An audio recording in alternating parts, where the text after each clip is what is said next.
Siapa yang anaknya laki-laki? Sudah mimpi basah belum, Bu?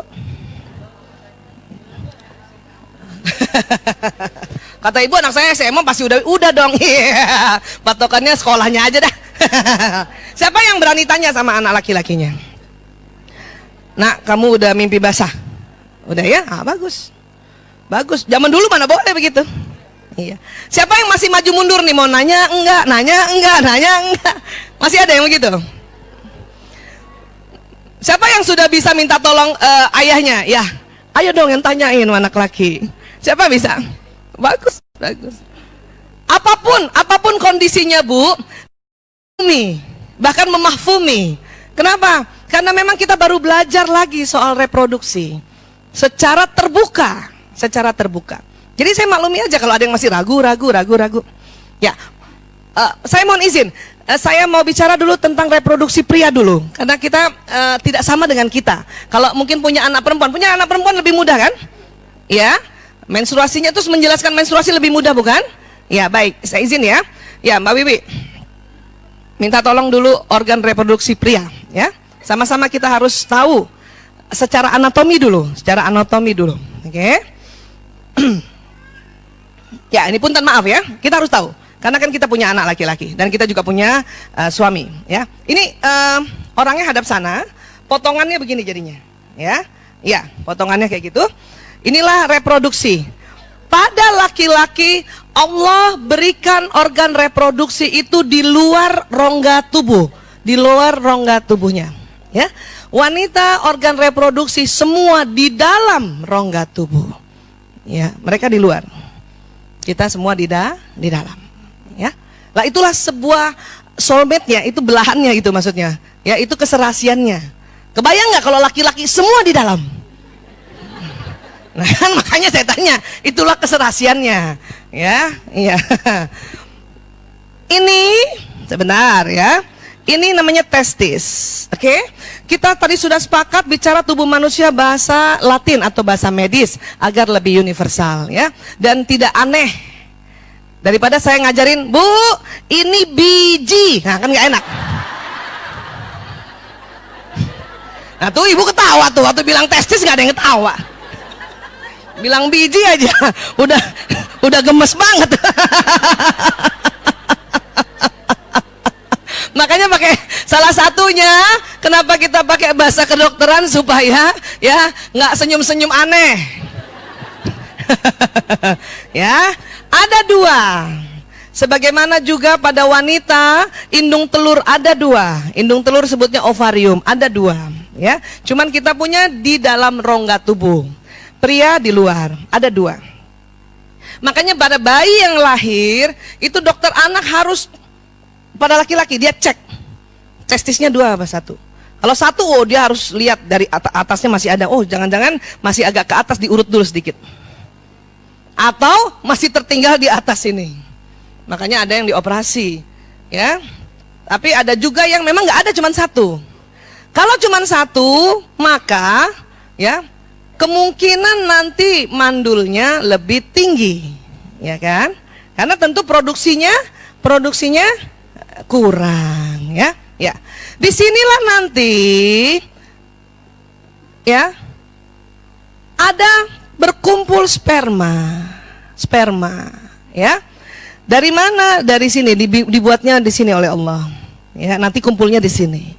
Ini ada, jadi ruang itu memang bentuknya berongga, ya, supaya sperma kumpul di situ, ya.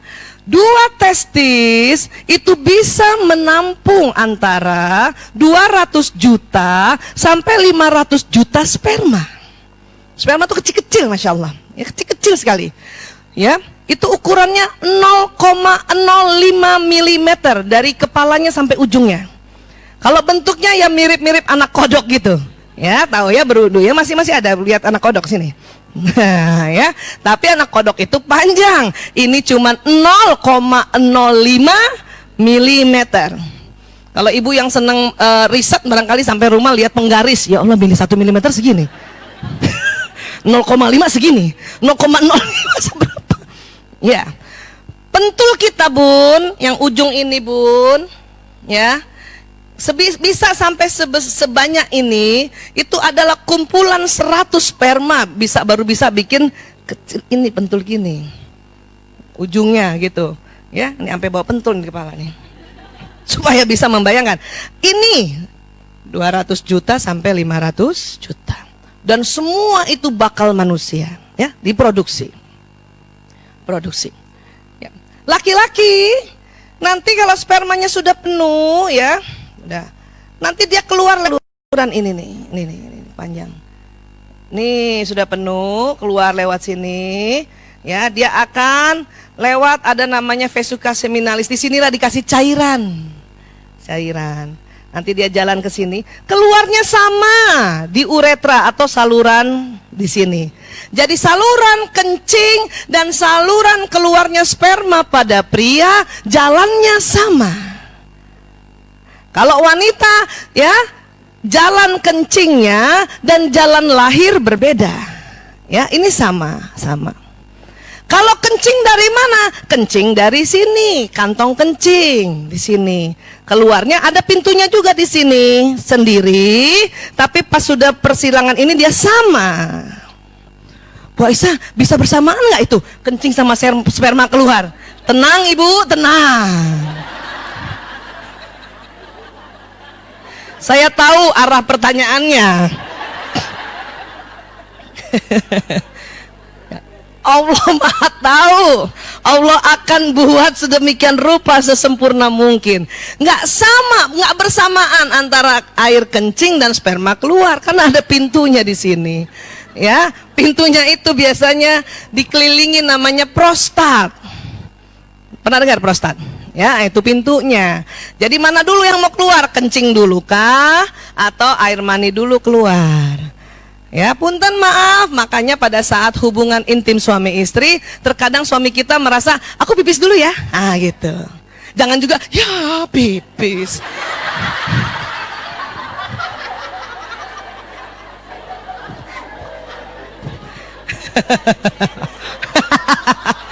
Nggak usah Bu, tenang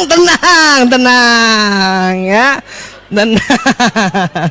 Dia bergantian ya. Kadang ditahan dulu sama Allah di sini. Karena apa? Alat sudah diciptakan ya, ini dulu kencing ya, begitu. Nah, ini namanya penis, makanya sepakat saja kita ya istilahkan penis. Dia itu kayak spons dalamnya. Spons tapi spons ya. Nanti akan berisi ya nak darah di sini. Ya, kemudian di sini juga banyak persarafan, makanya di sini tempat yang sangat sensitif ya.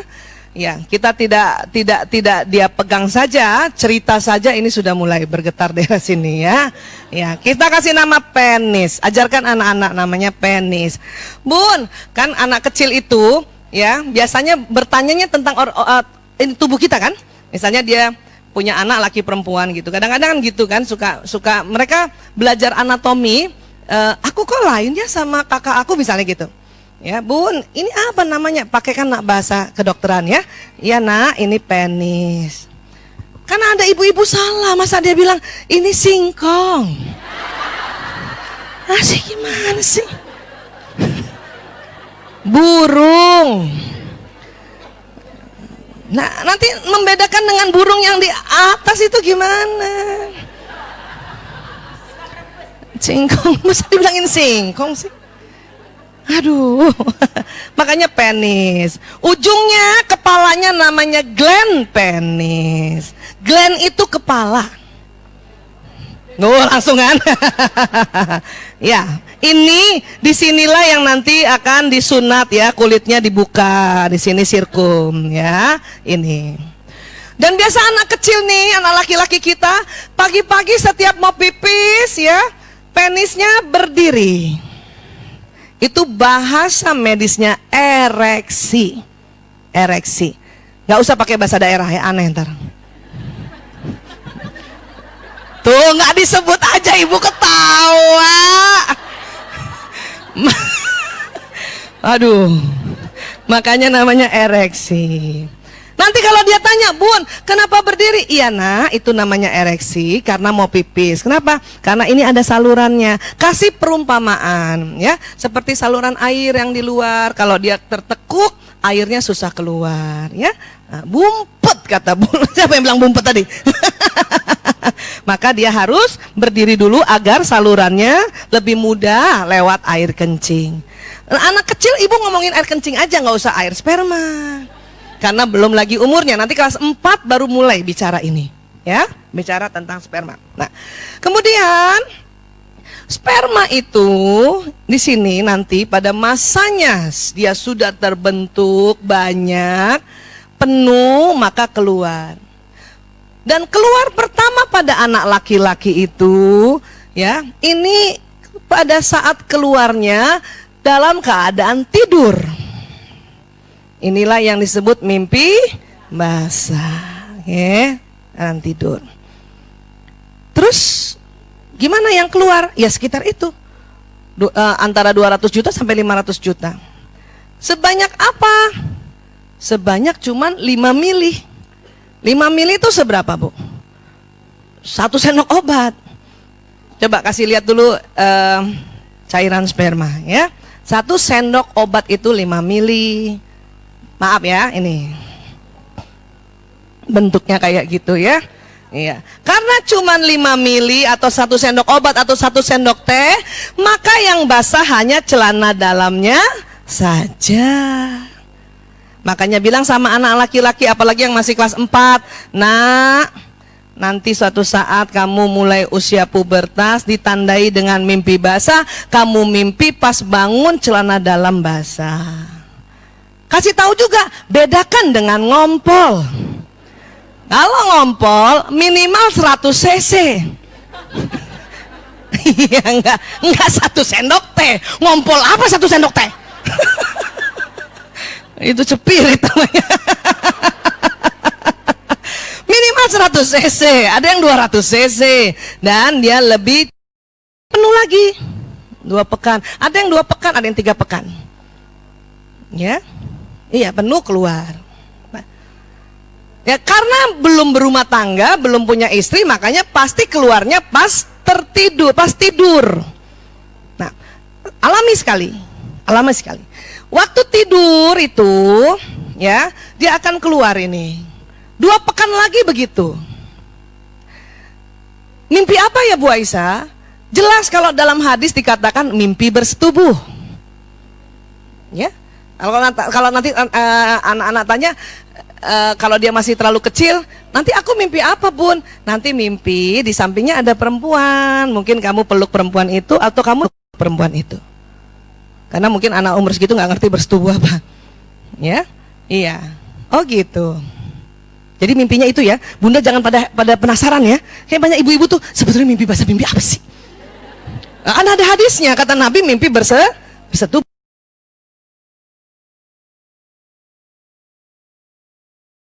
Bisa keluar juga dalam keadaan tidur tanpa mimpi, dia akan keluar juga. Nah, kalau sudah begini bagaimana? Kalau sudah begini, sebetulnya yang paling penting adalah setelah diberitahu bahwa kamu sering, ya, itu kalau dia udah pergi sekolah, masuk kamar mandinya, tempat bajunya itu lihat,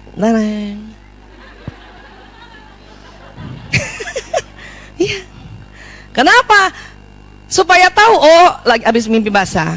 Yang kedua adalah membersihkannya. Harus lebih khususkan dibersihkan. Walaupun ini tidak najis. Tidak najis, tapi harus dibersihkan kalau masih basah. Kalau dia misalnya sudah terlanjur kering, itu boleh dikerik pakai kerikan.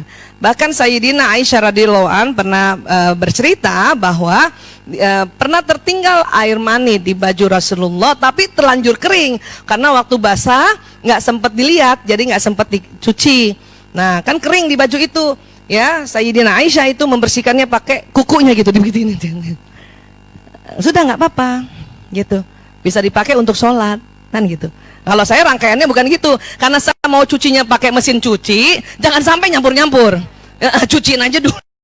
belum berumah tangga, kalau air mani keluarnya pada saat kita juga hubungan intim suami istri. Kalau keluarnya memancar, ya, dan air mani itu lebih kental dan lebih putih, ya, dan pada saat dikeluarkannya, maaf, laki-laki ini atau orang ini merasa capek, itu air mani. Kalau mazi enggak, air mazi biasanya keluar di awal-awal. Maaf, kalau di hubungan intim pada saat maaf istilahnya foreplay. Pada saat foreplay biasanya suami kita sudah mulai keluar air mazi. Setelah itu baru nanti keluar air mani, bentuknya pancar. Anak-anak juga begitu. Pas dia testisnya penuh, ya, biasanya air mazinya dulu keluar pada saat aktivitas. Kalau keluarnya pada saat aktivitas, ini namanya air mazi karena nggak rasa dan dia tidak memancar. Dan kemudian dia harus sholat zuhur, maka ya air mazinya hanya dibersihkan saja, boleh pakai tisu basah, ya, atau kalau dalam hadis Rasulullah dipercik air. Dipercik air. Habis itu wudu dan sholat. Tidak perlu mandi wajib. Ini sebetulnya yang mau kita ajarkan anak-anak agar dia tetap selalu dalam keadaan suci dari hadas besar, karena ini hadas besar. Ya. Bukan apa-apa, ajaran kita kencing saja kalau enggak dibersihkan sungguh-sungguh jadi masalah. Makanya disebut dosa. Kenapa? Karena jadi masalah, bisa jadi infeksi, bisa nanti jadi macam-macam itu nanti penis mereka. Ya, nah ini juga itu sebetulnya yang penting. Dan ingat, tidak bisa cuma sekali doang diajarin anak-anak ini. Ingetin lagi tiap bulan, ingetin lagi sampai nanti dia terbiasa. Kapan terbiasanya? SMA. Makanya SMP itulah masa transisi dan masa yang ibu masih bisa dampingi untuk ingatkan, nah udah mandi junub sudah. Nah, biasanya air mazi keluar ini duluan pada saat aktivitas, malamnya dia mimpi basah. Ya, karena ini mendahului. Oke?